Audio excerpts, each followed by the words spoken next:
Welcome back to the Holler. tnholler.com is where you can find us. Hollers hollering all across the state. Thanks to your support. We appreciate it. A few bucks a month gets you one of these sweet hats like the one I'm wearing. I want to send a shout out to Elisa Parker. If you're buying or selling a home in Middle Tennessee, please do it through her. She's very supportive of us. If you need a lawyer, Abby Rubenfeld. And if you need insurance, Peggy Hubbard is our latest sponsor. All right. Today we are talking to Chris Hall, Remote Area Medical. One of the things that radicalized me was my experience when I was running for Congress here in Tennessee, going to a remote area medical site, seeing hundreds of Tennesseans sleeping in a parking lot to be there when remote area medical opened their gates. And a lot of them were people that had not seen a doctor since the last time remote area medical was there. We wanted to talk to Chris, who works for this great organization that helped a lot of people, especially here in Tennessee. Chris, how are you doing today? We're doing well. Thank you for asking. First of all, where are you?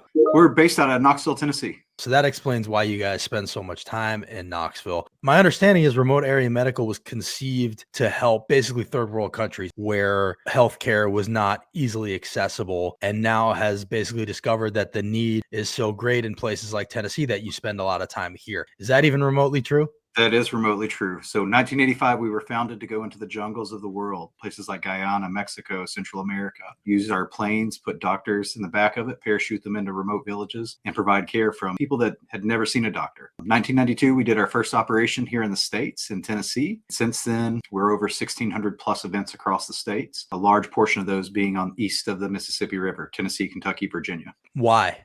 The need here is huge. This year, we'll have set up 90 of these operations across the country. Every single operation, patients are sleeping in the parking lot when we arrive to set up, just desperate to get healthcare. What are the services that you guys provide? So we provide medical, dental, and vision. On the dental side, we do cleanings, fillings, extractions. Vision, we do comprehensive eye exams, and we have eye labs that make glasses on site. And medical, we do wellness exams, physicals, women's health exams. When I was running for Congress, this was a video that I made about my visit to remote area medical, actually in Columbia, Tennessee. So we're here in Columbia at the remote area medical facility. They've set up shop here at the middle school to take care of a lot of Americans who don't have the coverage or care that they need. It's fantastic that remote area medical exists, but in the richest country in the world, they shouldn't have to exist. I don't care if you're Democrat or Republican. When you're sleeping in a parking lot, get the coverage and care that you need. There shouldn't be any partisan lines.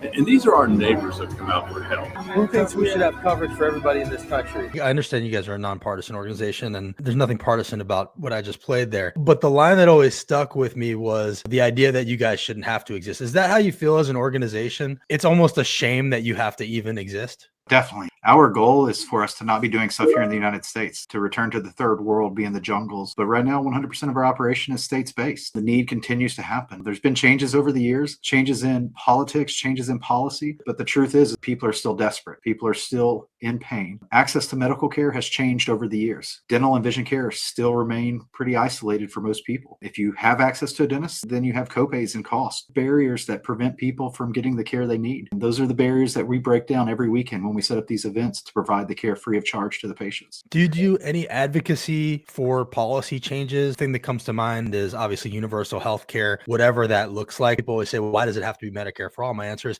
it doesn't, but there's a bill. The answer is we need to cover everybody in this country. We're the richest country in the world. We're the only civilized country that doesn't do this. Do you do any advocacy to get us closer to a place where you won't have to exist? No. So as being a 501c3, we're focused on the delivering of the service. There are challenges or barriers that prevent us from even providing services in some states. There are laws that prevent doctors from crossing state lines. So the point of that law, why would that law exist? You know, it's existed for years. Tennessee was the first state to pass a law allowing doctors to cross state lines, and we can use our pool of volunteers from all over the country to provide free care. So that's the reason you see a lot of events happening in the state of Tennessee. It makes it feasibly possible. But, you know, with RAM, we take no government or state funding. It's all the generosity of the public. So it's local people, donors, some corporate sponsors that help really fund the operation. So you mentioned something that it sounds like Tennessee is doing right, but I want to mention something that I don't think we're doing right. We haven't expanded Medicaid in Tennessee. We've left billions of dollars on the table that could help keep our rural hospitals open. I think that you guys have talked about this in the past, how rural healthcare is suffering and hospitals closing has kind of helped create a need. Rural hospital closures, Medicaid expansion. What are your thoughts on these things? We do these events in every state. So some of the states that we host events in have Medicaid expanded. Some of them do not. The truth is the patients that we're seeing are the same in both of those states. The system that we have now really leaves out some of the isolated and remote, cost conscious, cost availability patients. Even if it was to expand right now, I feel like RAM would still exist in the States because there's still people isolated from care.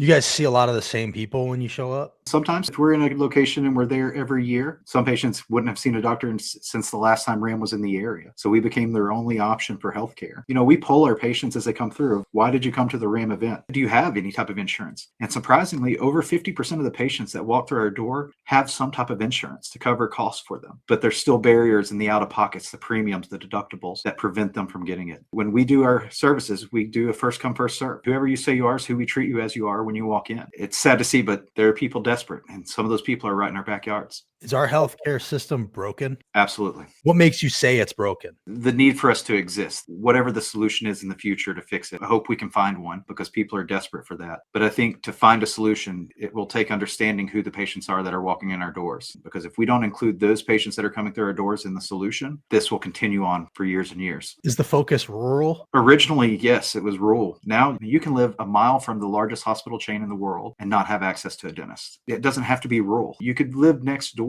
to facilities, but if you don't have the cost to pay the deductible, there's no option for you for that. We are really overcoming barriers for those patients, whether it's the hospital's closed and we're bringing care to their community or removing the cost of that. Those barriers are the things that we're tackling week in and week out to provide the services that we do. How can people help? So there's a couple ways. You can volunteer through our website at ramusa.org. You do not have to be a medical provider. Last year, we used about 20,000 volunteers. Half of those volunteers were general support, meaning no medical specialty training. We train on site for the roles that we need. The other option is you can support the mission through donations, ramusa.org. Because we take no state or federal funding, it's the generosity of the public that keeps healthcare going to these patients. With your help, we can treat even more. Wendell Potter, you know that guy? Absolutely. Okay, I had him on here like a week and a half ago. He's a big supporter, believer in you guys too. He was a Cigna executive whose basically job was to come up propaganda, I'll call it, to keep us away from universal healthcare single payer on behalf of the insurance companies. And he was in East Tennessee, saw you guys giving care to people at a fair, I guess, in barns of some sort, and had a conversion moment basically where he realized that his industry is the reason that yours needs to exist. Between the two of us, there's two pretty powerful experiences just having seen you do the work that you do. So I appreciate the work that you do. And what I want to say is anybody that's watching this right now, I highly recommend go find a remote area medical event. Just see it.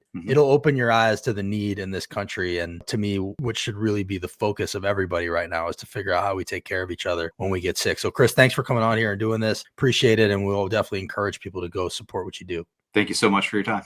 So that is Chris Hall of Remote Area Medical. Go check out one of their sites. Universal healthcare, Medicare for all, single payer, doesn't matter. However we get there is an absolute necessity in this country. And to hear him say that the system is broken, he's got a front row seat to how broken it is. The people who slip through the cracks end up at remote area medical. So they know it's broken. Cruel. I mean, the word that I would use is cruel. Tennessee is at the top in medical bankruptcies. And in other countries, they don't even know what a medical bankruptcy is. That's crazy. It's not about Democrat, Republican. It's about, are we in this together or are we not? Right now, especially when the ACA subsidy is about to run out and Democrats are over here saying we need to extend the subsidies to keep healthcare costs from skyrocketing, which I agree with, but that's not a solution. That's just a Band-Aid on a broken system. The solution is something much more drastic, as Wendell Potter now advocates for, getting rid of a system that props up insurance companies and their stock prices, siphons money that should be going to care and going to something like a single payer, Medicare for all, universal healthcare system to show people in this country government can work for them. We are the richest country in the world. People who tell us we can't afford this are lying to you. We can't afford not to do this. Thanks for following, and we'll see you next time.